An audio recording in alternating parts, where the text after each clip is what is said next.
We're going to call the meeting to order. Please rise for the Pledge of Allegiance. I pledge allegiance to the flag of the United States of America and to the republic for which it stands, one nation, under God, indivisible, with liberty and justice for all. Okay. Good evening. Deanne, will you kick us off this evening with our good news report? Absolutely. I'd be happy to do that this evening. Oprah Winfrey said, "A mentor is someone who allows you to see the hope inside yourself." And that quote, like so many others, help us summarize the deep connections that happen between people when intentional, positive relationships are forged and fostered. And our schools, our teachers, and our students are richer because of the hundreds of adults in our community who answer the call each year to walk alongside our youth as positive role models and mentors in their lives. We're grateful to have 2 school-based mentor programs and many other programs in the community. And one of those, Teammates of Sioux Falls, was recently honored as South Dakota Chapter of the Year. And so this evening, Brianna Vennekamp, Executive Director and Program Coordinator of Teammates Mentoring of Sioux Falls, is here to tell us more about the growth of that program in our community.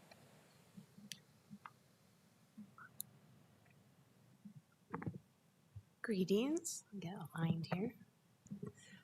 As Deanne said, I'm Brianna Vennekamp, Director of Teammates Mentoring Program of Sioux Falls. I'm grateful to be here today to tell you a little bit about Teammates, so we have a lot to be proud of.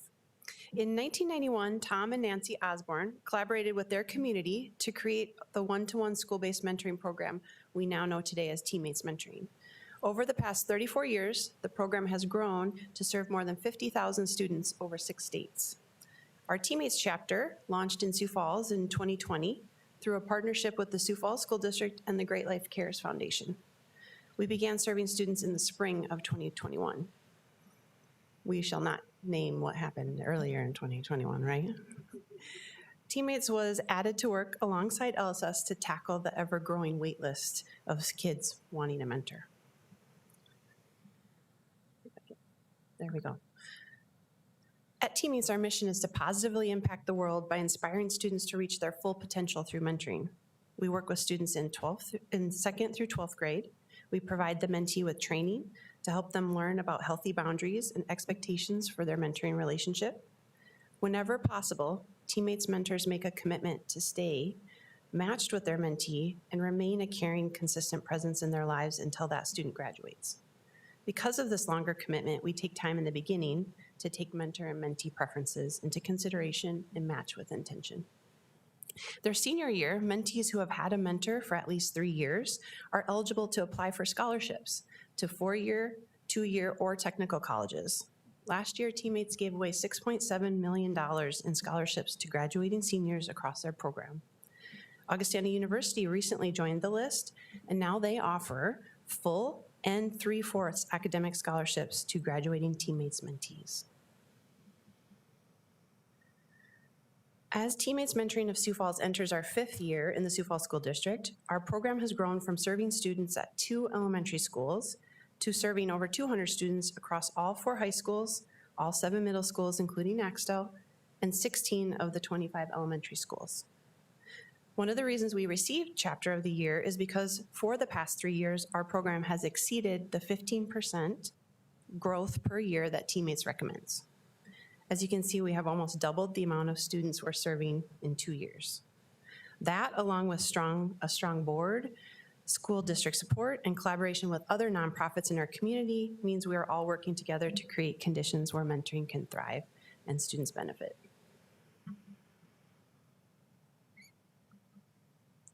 As you can see by this last slide, the data we collect on students who participate in our program shows students with mentors have increased academic improvement, decreased behavior incidents, and fewer absences. And 97% of Teammates mentees also graduate from high school. We hope to increase the number of mentors in the Sioux Falls School District by continuing to work with Lutheran Social Services and the Helpline with their newly created mentor recruitment and engagement specialists. This position will focus only on recruiting for the 2 programs, LSS and Teammates, and helping engage mentors at 3 schools. We hope this leads to creating additional positions like this to help other schools in the future. We're always looking for mentors to work with students and hope that more people can continue to join our team. Thank you for your support.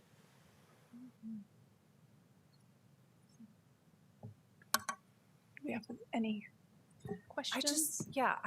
Well, not questions really, but I have a couple of comments, and I want to thank you, Brianna. I know that we've actually exchanged emails kind of recently. I have a child who is a mentee and loves the program and is so grateful to have been part of that program for several years. And I think one of the things that was good for me to understand was that I've worked as a mentor myself, or volunteered as a mentor myself, and been involved in a lot of mentoring organizations over the years, and probably wouldn't be sitting here today if I hadn't done that, just because that's what really kind of got me involved in things that benefited children and families. But what I came to understand about mentoring is it's not just the children that have, maybe behavioral issues or other, challenges that need mentors or can benefit from mentors. It's every single child. And as a parent, having another adult that you can trust, that your child can talk to, and especially during the school day, that has been vetted and thoroughly background checked, and the communication is limited and everything's safe, but they have another trusted adult that they can talk to about whatever's on their mind, whatever they might be struggling with. We know every kid has things that they're working on, and what better than to have another responsible adult who's there to support your kids. So yeah, I definitely encourage everyone to become a mentor and to get your kids involved in these programs. Teammates and LSS are both incredible programs. So thank you. Mark?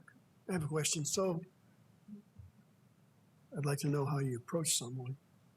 Do you get a list of names, maybe friends, ask other mentors that people recommended? You mean for recruiting? Yeah. Yes. One of the big things that we, yep, thank you. One of the most successful techniques is to have a mentor who's currently mentoring nominate someone else. You go up, you have a conversation with them, say, I think you'd be good at this. Because every person who's thought about it has a reason why they haven't done it yet. And when you can answer those questions and reduce those nervous fears, they don't want to let them down. Can I make it work in my schedule? Is it really what it says it is? Then they go, oh, okay. And once you get that moment of like, oh, okay, I can do this, then they are more likely to sign up. Yeah. So that is where we have focused and have the most success. You go out and speak to groups and you get on average 1 to 3 people sign up every time. Doesn't matter how large the groups are. So we really focus on that one-to-one. In fact, right now, Mark, we have a recruitment tool going on. I have 2, for anybody that's here and wants to learn more about teammates, for the last 4 or 5 years, have been a mentor with teammates, and I have 2 free coffee coupons to take you out for coffee to learn a little more about teammates. So, Mark, You're taking me out? I'm taking you out. There you go. Gotta ask my wife I first. got my one person. Yeah, I'll take her along. Right, we've got to. Right, I'm Awesome. going to win this award yet. Well, and second, I want to thank Mayor Tenhinken. He has been a great advocate for both Lutheran social service as well as teammates, just mentoring in general, to get out and support a mentee. So, want to thank the city of Sioux Falls for their consistent support. Gail? In education, we talk about the 4 R's of relationships, relevance, rigor, and results. And none of that happens without the relationship piece, and that's why it's number 1. So I want to thank you and all the mentors in our district for doing what you do and establishing those relationships and those healthy one-on-ones with kids so that they can move forward in their learning and their growing. So my question is, what's your need right now for mentors? Well, we've kind of been operating, right now I have 60 applications that are submitted that are waiting. And But throughout the district, when we talk with both programs, we're kind of sitting at that 450 times 400 because every school you go to has 10 to 12 students in mind that could benefit. And that's not even including the ones that once a student has a mentor, they say, you should get a mentor to their friends, and that group grows. So the need is great right now. Yeah, always. Okay, thank you. Congratulations on being the chapter of the year. That's a great award and the growth. And Gail, or anybody else that's interested, it's a great way to dust off your brain to playing Old Maid, Hearts, Dominoes, any of those games you haven't played for a while. It's a lot of fun. Just be ready to lose. Yeah, there you The go. kids, that's what they want. They want to win. So just be ready to lose. Yeah. Yeah. Yeah, and Brianna does a great job of getting out and about as well as our friends at LSS. But we also have a program that's recruiting for those 3 schools, Annie Sullivan, Cleveland, and Terry Redland Elementary. And the Helpline Center 211 is just the easiest option if you have a question about mentoring at all in our community, whether it's mentoring in our schools or mentoring another adult or someone who, you know, maybe a young mother or whomever. If you have a passion for this, 211 really can get you connected to Brianna, to LSS, to one of these 3 elementary schools, or any one of the other mentoring programs that we have in our community. And really, we are richer because people step forward and really give of themselves. And as a mentor myself for over 20 years, you get so much more than you give. And the smiles are just endless. I got to see my little guy last week, and little guy, oh my gosh, no, he's in 7th grade this year, and he just went boom, and shot right up. So It's fun. Thank you. Absolutely. Good job, Mark. Dr. Nold has one additional bit of good news that he's going to share at this time as well. My mentee felt so sorry for me last week that he took my person on Chutes and Ladders in Candyland, and moved it up by his because I was so far behind. I'm like, oh, thank you, buddy. That's not the good news report. This letter or email is from one of our attendance liaisons. It was to the remaining attendance liaisons or the other attendance liaisons, and Mr. Conrad, myself, and Dr. Zeke. So I just wanted to read this to you and the impact of the program. Just wanted to send a happy email today, one that reminds us why we love what we do. Back in year 1 of the grant, so 2 years ago, I worked with a 6th grader who had major school avoidance. He would hide in his dad's truck and beg not to go inside. I'll never forget his dad, this big burly guy, standing out in front, tears saying, I don't know how to help my son. We worked hard to get him connected with peers and slowly started to make a difference. Fast forward to today, we're celebrating kids with perfect attendance for Q1. And that same 6th grader, he has perfect attendance. It's so awesome to see the changes and the things he's overcome. This is why I love this job. So incredible letter from our attendance liaisons, and that's why they do what they do. So that was good to read as a good news report. That is. Thank you. Okay, can I please get an approval of the minutes from the meeting held 10/14/2025? Second? All in favor? Aye. Opposed? We do not have any persons wishing to address the board on non-agenda or agenda items, so we will move on to approval of tonight's agenda. May I please get a motion to approve the agenda? So moved. Second? All in favor? Aye. Opposed? Any conflicts of interest? Seeing none, we will move on to item 9. Can I please get an approval of the consent agenda, items A through G? So moved. Second. All in favor? Aye. Opposed? That passes. Dr. Nold, we will turn it over to you for some reports of the superintendent. Thank you. And we do have 3 reports this evening to be able to go through. The first report is our district demographics report. So we're really looking at our student demographics, and Deanne Conrad will provide us with that report. Thank you, Dr. Nold. It's my pleasure to come before you each year and share with you a compilation of the work of pretty much every department and every person who is here in this room serving as leader in the Sioux Falls School District. We gather the information together that is our district demographic report. And this report is often delivered out in the community at service clubs, at businesses that are interested in learning about what's happening in our schools. We share this with our lawmakers and just really anyone who has a general interest in what we're doing in the Sioux Falls School District. Many companies will also call and ask for details in this demographic report, as they might be, writing something, or even nonprofit organizations writing for grants and things like that. So certainly a piece that gets a lot of eyes on it, and we are very proud to share it with our community as well.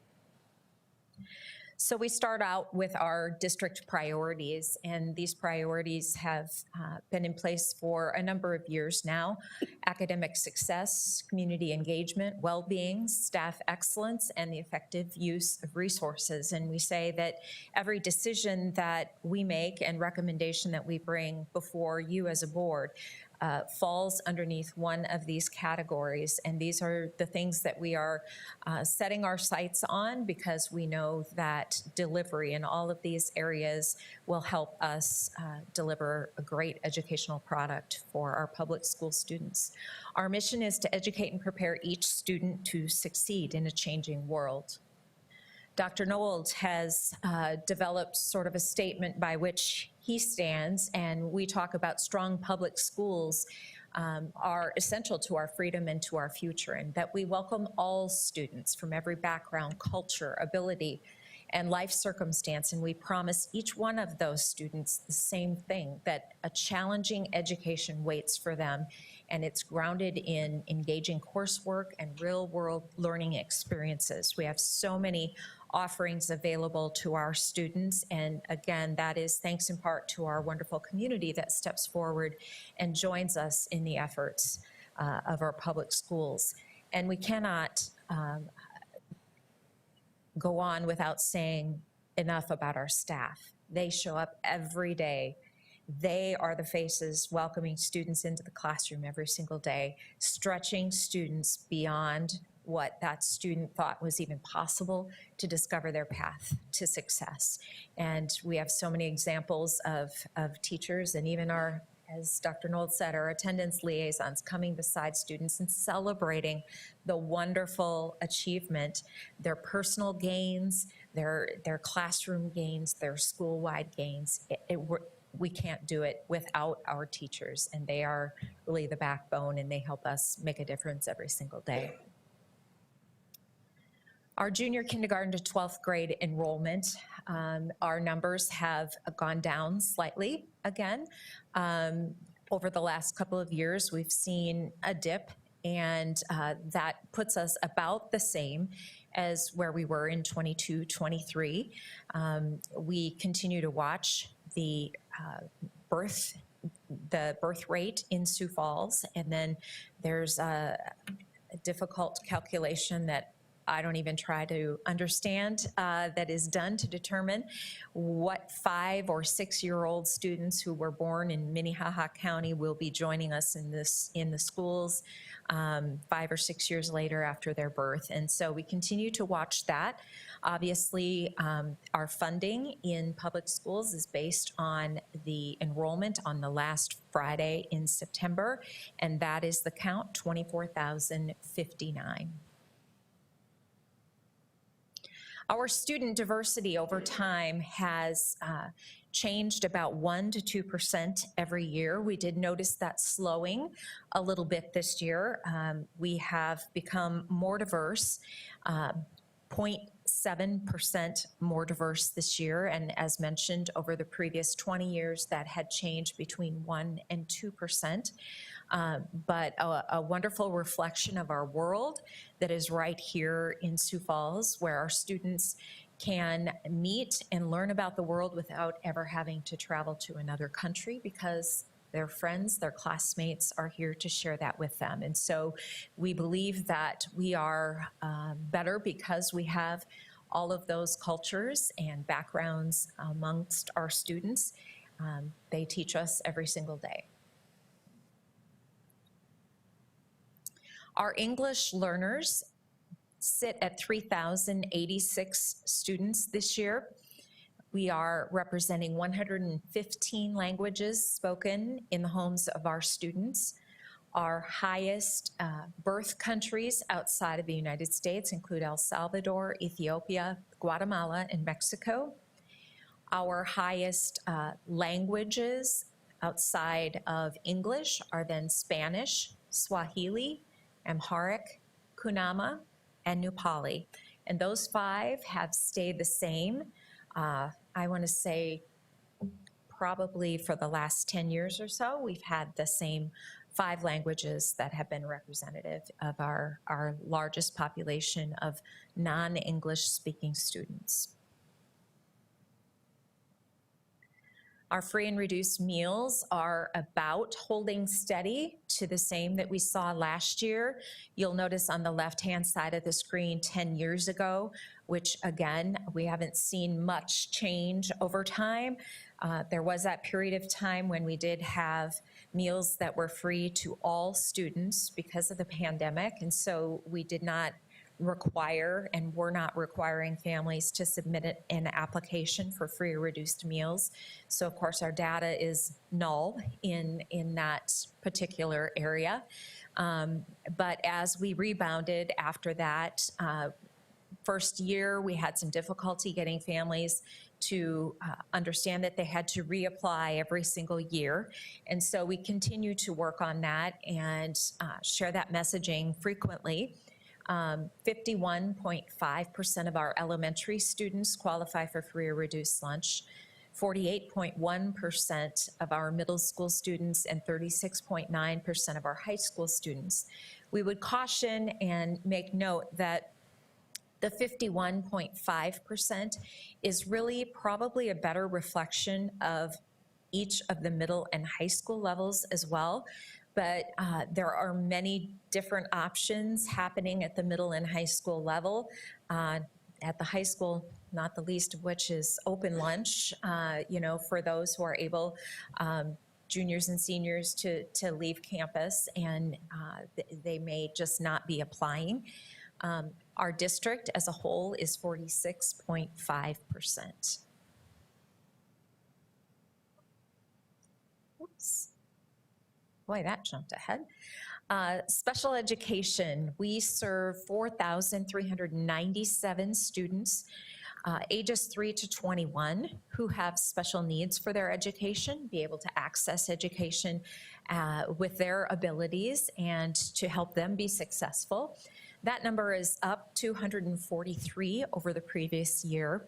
Certainly, you probably know as an individual and as a family that Sioux Falls is a wonderful place if you need medical care of any sort. And we continue to see a number of families move to the Sioux Falls area because of the quality medical care they can receive here. And so our numbers continue to go up in the area of special education needs. Currently, 17.6% of our pre-K through 12 enrollment qualifies for that special education. That's up from 16.2% last year and 15.5% the year prior. So you can see that those numbers continually to go up, and our special education staff meet those families and the needs of those students and do their best to help them access education in a successful and engaging learning environment, just like every other classroom in our school district. In addition to that, we have 2,978 students who have 504 plans. And 504 plans are available so that, again, students can access their education in a way that is meaningful for them. It might mean they have receive additional time on a test, if they have, some difficulty processing, things like that. It might mean that their schedule starts a little bit later in the day or maybe gets done a little earlier for various reasons. But again, we are providing access to education, and so whatever it is that student needs, our staff is there to meet the needs. of those students. And speaking of staff, we employ 1,936 teachers in our schools, and of those, 1,261 have their master's degree or beyond. And yes, we even have some doctors who are classroom teachers, and grateful for every educator who joins us along the journey of our students. Our non-teaching staff is 1,479, and that includes a total, it might be our custodians, our clericals, our EAs, or ESPs, sorry, they changed their vernacular on that, and our total staff is 3,668 people. We fluctuate between being the third and fourth largest employer in the Sioux Falls School District, or in the city of Sioux Falls, I should say. Staff excellence. Really proud of the number of teachers who stay with us throughout their entire career. We had 69 first-year teachers join us this year.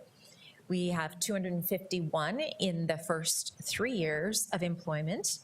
Then we have 471 in the 4 to 10 year category, 618 in the 11 to 20 year category, 408, 21 to 30 years, 31 to 40 years brings us 115 brave souls, 41 to 50 years, we have 3 individuals, and 1 person has 51 years plus. So amazing legacy that our staff brings, and all of their knowledge is able to be shared with those new teachers. Talk about mentors and the need for mentors. Those 69 coming in, we want to make sure we're supporting our first-year teachers and those in the first couple of years, because it is a little isolating when you get into a classroom. That door closes and you're sitting there with 25 or 32 young minds looking at you.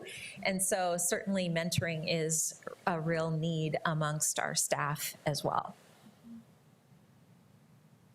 And here's a greater breakdown of our staff makeup. Our teachers being that largest percentage, 1,936. Education support professionals, previously known as education assistants, we have 529. We have 239 specialists in a variety of areas. Custodians and custodial managers, 235, and they do a fantastic job of keeping our buildings just spotless. Employment contract folks, we have 164.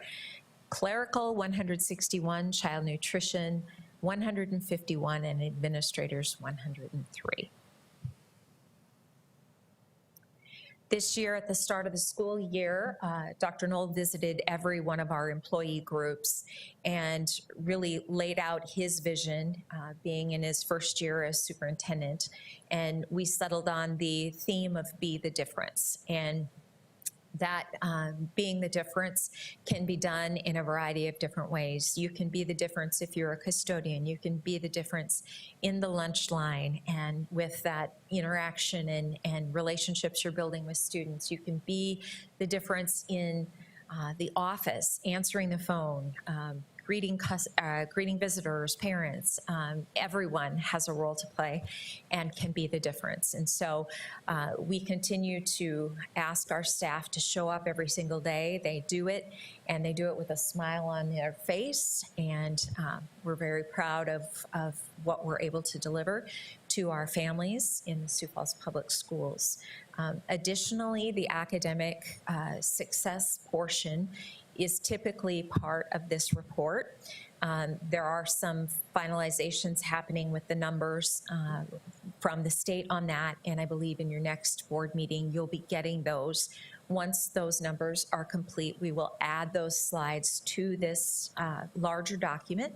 So again, it's a full picture of what our district stands for and all the people who help us make the public schools a great place to be. So with that, I would ask you to acknowledge the 2025-26 District Demographic Report. Okay, I'm going to ask for a motion to acknowledge it and then open it up for questions. So just Perfect. stand by, please. Can I please get a motion to acknowledge the report? Second. Okay, we'll open up for questions or comments or observations.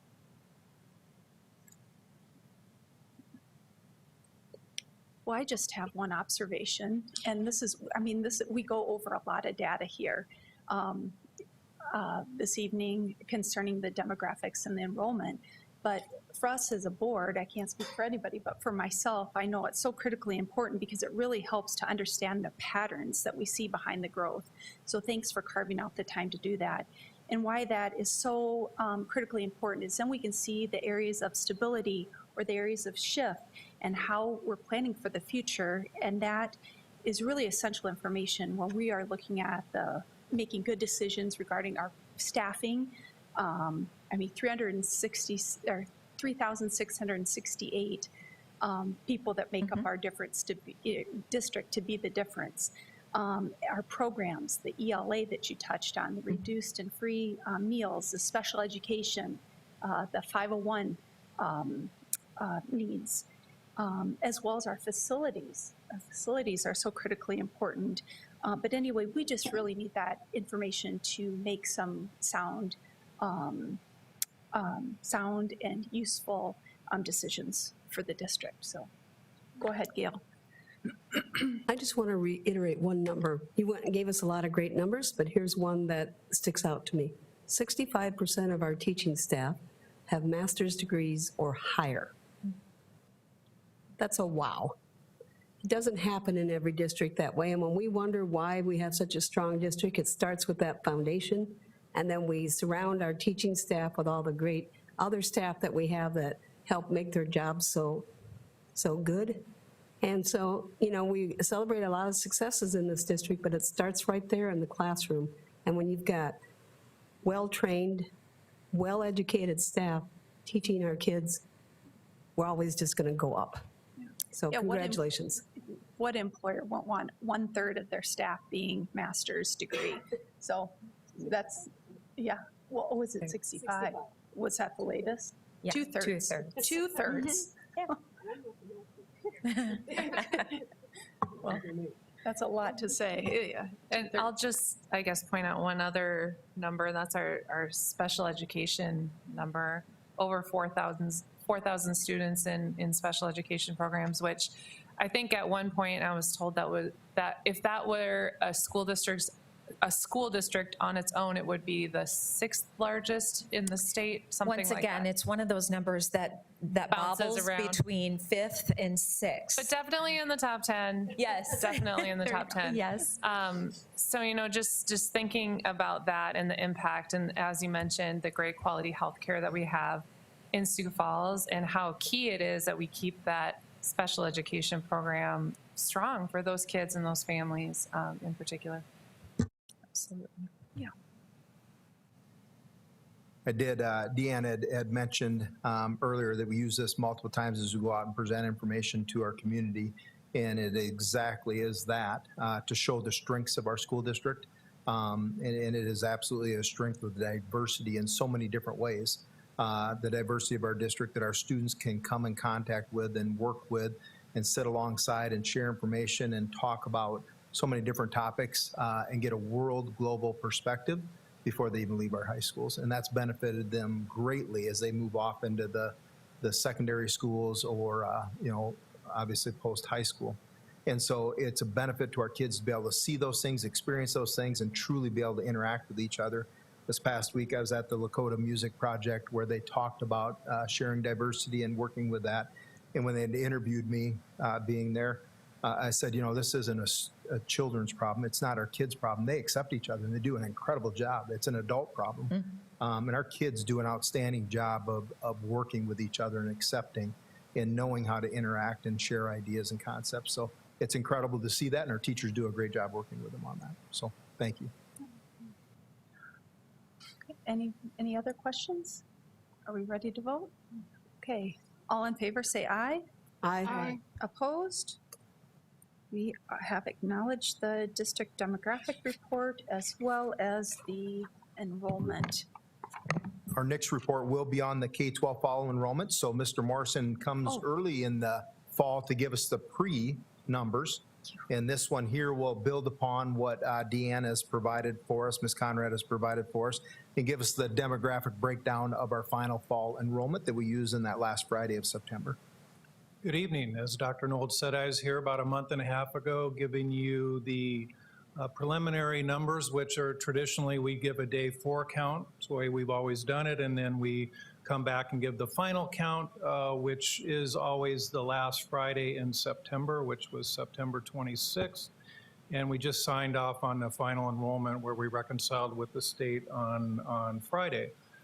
So we will move to the final numbers. And I think things played out largely like we thought they would. So our final enrollment, junior kindergarten through 12th grade, was 24,059, which was 172 less than last year.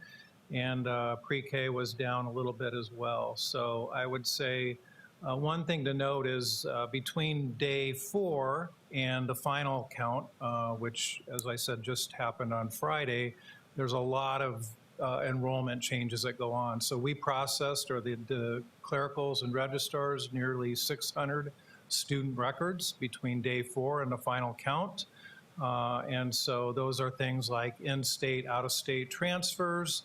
There are kids that are moving to homeschool, kids that are dropping out, all of that. So there's still a lot of churn. So if we look at a predictability, last year the preliminary count was at about 99.4%, or the count of the prelim, and this year was a little less predictive at 99%. But certainly the preliminary count certainly gives us a good idea of where we're going to end up for the year.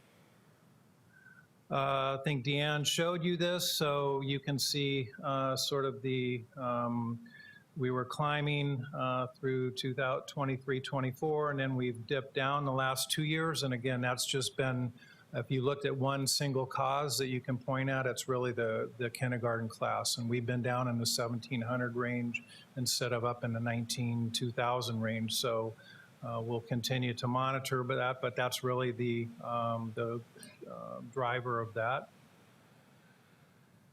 Just looking at it, elementary school down about 181 students. And again, that's because of the incoming kindergarten class being much less than the 5th graders that were moving on to middle school. Middle school, pretty stable, and then high school down slightly. And I'll give you another view of that. It's easier to look at by cohort than count here. Here we can look at the elementary schools sort of by location. And so on the left-hand box, you can see we've got the west side schools. And really the single biggest change there is the opening of Marcel Lebeau. And that was really drawing students from 3 different places, from Hayward, from Pettigrew, and from Hawthorne, or not Pettigrew, Renberg. And so you can see the changes there. We opened Marcel Lebeau, the final count was 281. They are also a RISE program, so they also attract some of those students to, which is part of that enrollment as well. I think if you looked at Central Sioux Falls and you took out the change in Hawthorne, it would still be down. So we still see pressure on the core, on those core schools, and their enrollment dropping. You can see the east side, very stable, not much change there at all. And then the specialty schools, you can see really the elementary immersion, the closing down of that school, which you were aware of from last year. So all in all, the major changes, the Marcel Lebeau, and then I think just the core schools that are sort of, we're seeing some decline there. Middle schools, pretty stable, not much change there. High schools, pretty stable there. I think we achieved our goal when we did the boundaries. They're in the 1,700 to 1,800 range, all the schools. And then you can see in the right-hand box there, that's the enrollment flow. So when you look at just cohort changes, right, you can see pretty stable.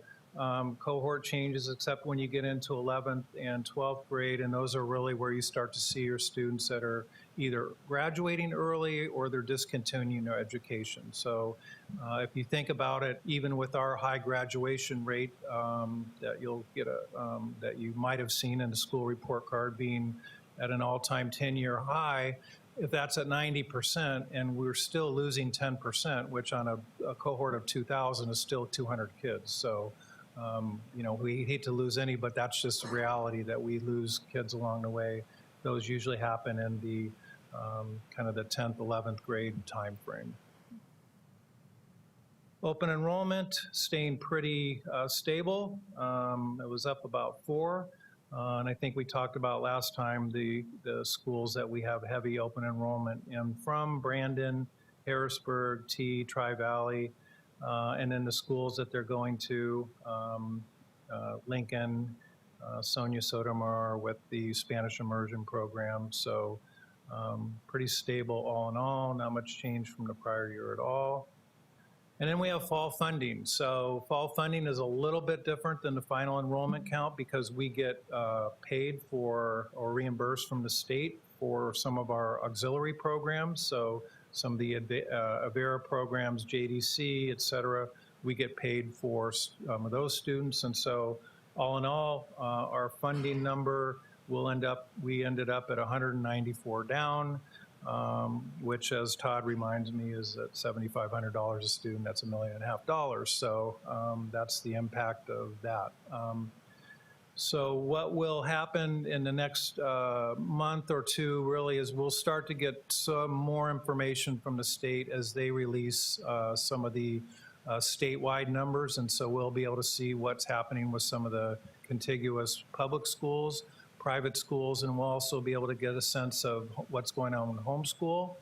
And then also kids that open enroll out of our district, because we don't really know what's happening there, and the state will give us at least a count of that. So we'll try to triangulate all of that, go back and work with Todd on the live bursts and see if there's other patterns that we should be aware of based on what's happening around our district and anything we should be aware of. So all in all, I ask you to acknowledge the fall 2025 final enrollment report, and we'll stand by for questions. Can I get a motion to acknowledge the final, that's the key, final K-12 fall enrollment report? So moved. Any questions, discussion? Gail? Mr. Morrison, could you go back a slide, please? So my curiosity,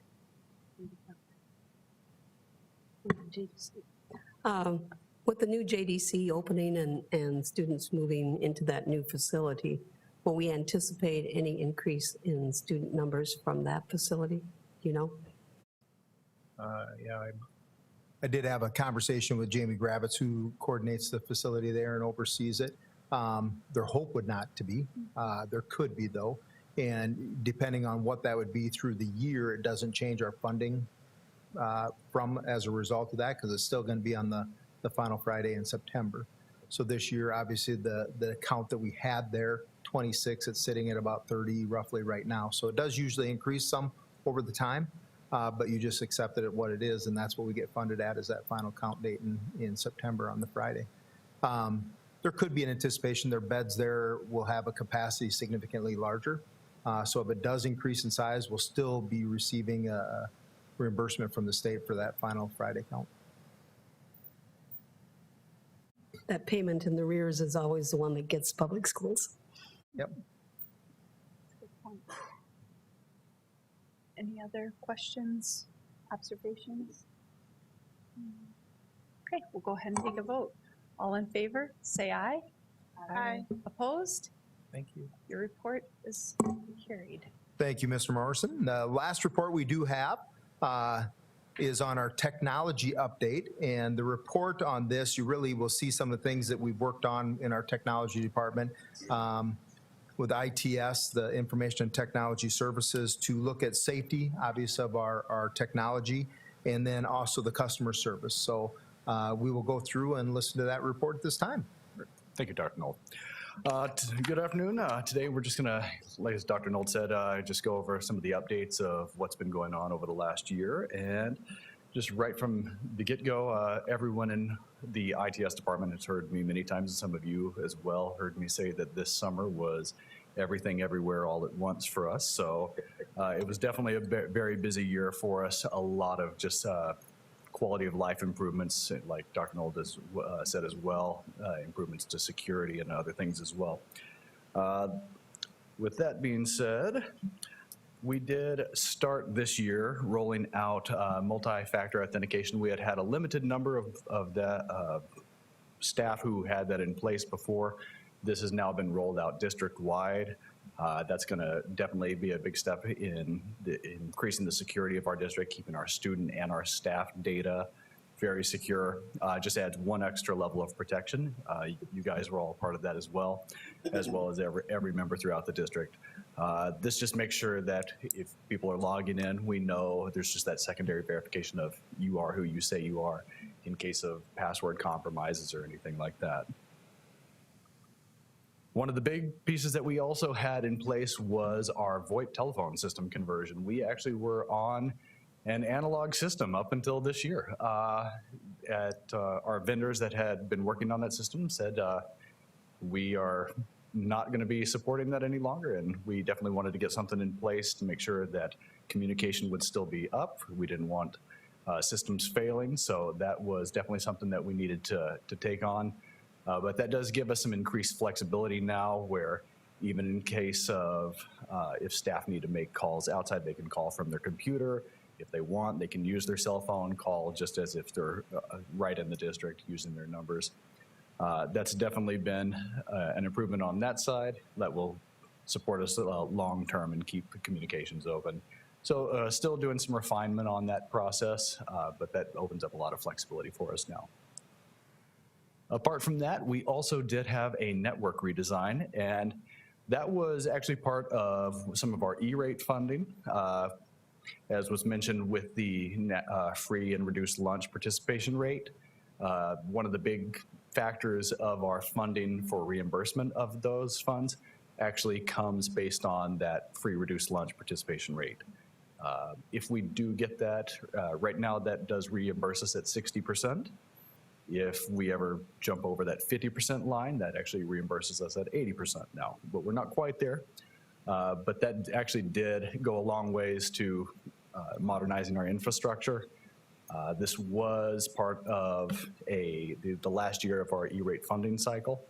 So we did get that in place. The main thing on that was a security focus at the district, just to make sure that everything in our district is I'll say communicating properly, and that things that shouldn't be talking to each other don't.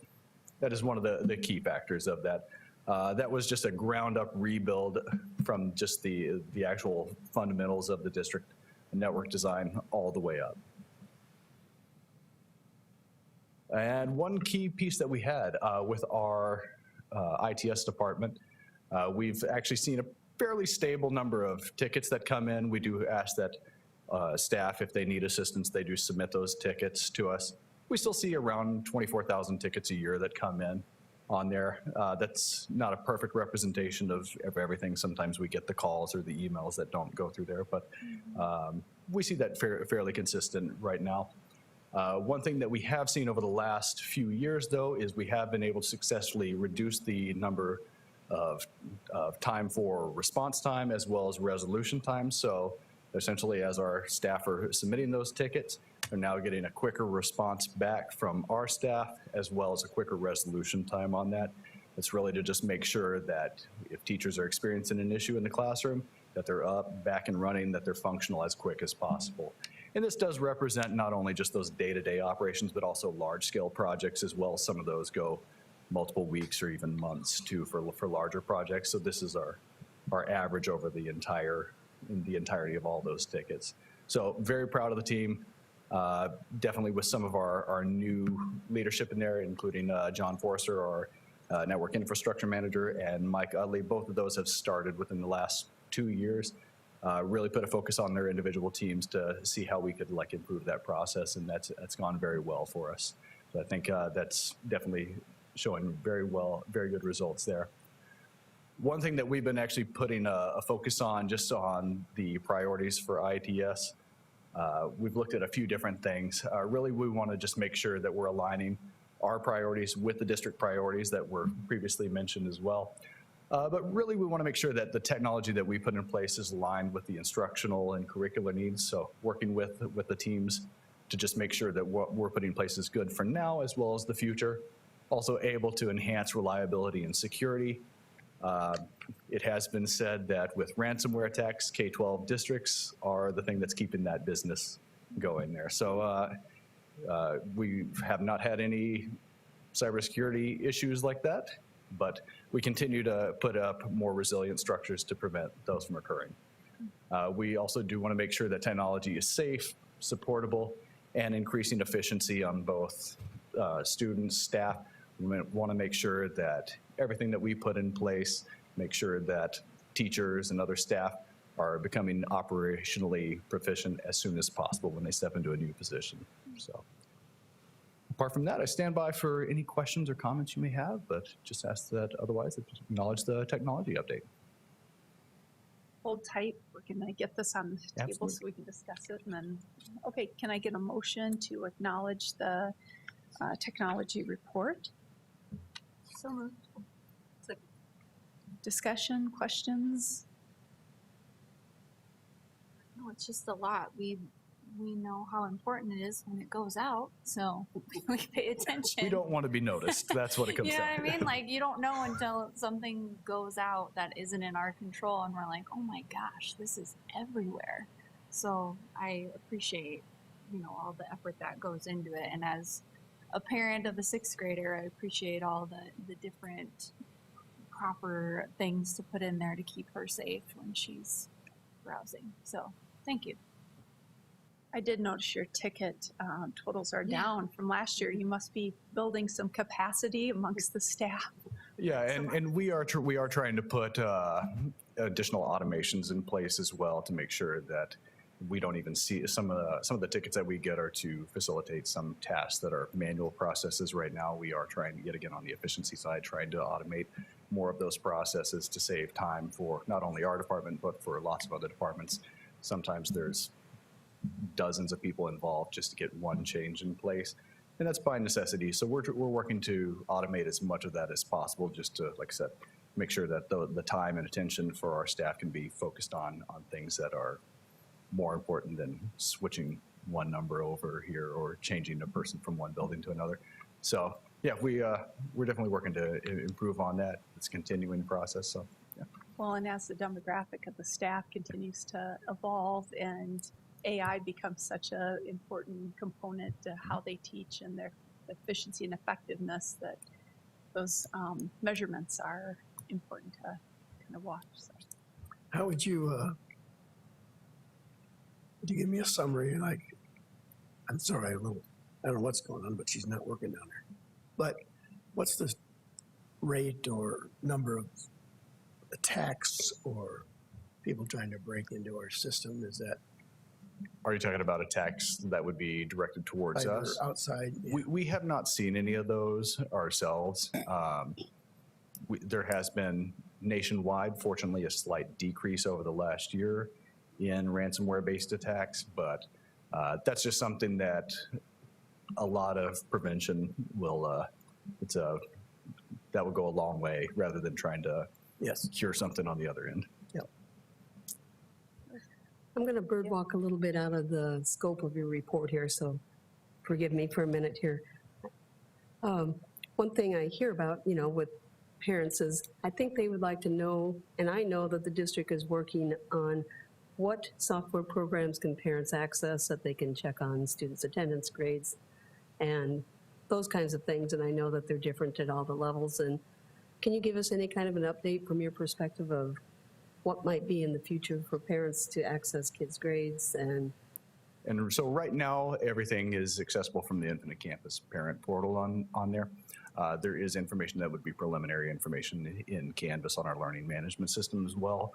But for everything that they want, like the actual information, the parent portal is the place to go for that. Infinite Campus is quite robust. Oh, yes, I'm an Infinite Campus fan, but I know that a lot of parents have used some other software as well from different classes, so just Oh, I see curious. what you're saying. Sure. I have Canva and I get a notification for every single assignment created and every single grade that Ring touches. And I love it. I know every missing assignment. It's fantastic.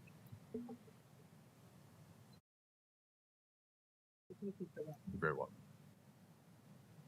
I want to acknowledge the teachers and coaches who input a lot of that information out there for the benefit of all of us. That's not an easy task, and it requires a lot of intentional actions to make that happen. So, and thank you to the technology for allowing them a platform to disperse the information. It certainly helps to build that school-home touch point. So, are we ready to take a vote? Okay, all in favor? Aye. Aye. Opposed? We have acknowledged the report. Thank you. All right. We are going to move on to agenda item 11, the approval of the review revised policies and regulations. I'm going to turn it over to Brett to please give us a background. Yep, so once again, I'm here on behalf of the Policy Review Committee, and we're bringing forth 11 policies and some accompanying regulations here, and it's part of our continual review of the policies and regulations. We try to review each one every 5 years, so we just do a rolling review of that. These tonight are up for a first reading, so I'm just going to kind of briefly go over the changes, but they'll be up for a second reading again later next month. And they'll be, available on the board's website for review. So just quick running through the policies. Our safe and secure environment, there were no changes to that policy. Our emergencies policy, there was just some minor reference changes. Same thing to safety drills. And then also that safety drills policy allows for the centralized storage of records of those drills rather than having each individual principal keep those records. So that was the change there. Policy EHAA regarding personally identifiable information, there's no changes there. Our most significant changes here on policy IG for curriculum development, adoption, and review. There's some language cleanup there, pretty significant language cleanup. And then removal of the curriculum review schedule because that changes every year. But of course we publish that and keep people aware of what that schedule looks like. Policy IKB, just some addition of clarifying language there regarding student homework. Policy IKE on the promotion, retention, and acceleration of students. Just some clarifying language there, addition of some student-centered language about when is it appropriate to move those students. Policy ILD, regarding student surveys, just some addition of clarifying language there. Minor reference change to a staff position in the communicable infectious disease policy. On our policy for homeless students, there's some reference changes. And then we have an existing dispute resolution process there that we added to the policy. So it looks like a large change, but that's existing form that we use, just added to our policy. And then finally, on KEA, our public concerns or complaints about policies, just some minor language cleanup there. So like I said, in accordance with policy BG, which is our policy on policies, this is up for a first reading, and then there'll be an intervening board meeting, and then we'll take it at the second meeting next month for final approval. So with that, I'll stand by for questions or if any other committee members want to make any comments, but I'm asking for an acknowledgement of this first reading of these 11 policies. Okay, we're going to take a motion, so stand by for the discussion. Can I get a motion to approve the review of revised policies, regulations, items A through K? So moved. Can I get a second? Second. Okay, discussion. I know Gail and Elizabeth both sit on our policy committee.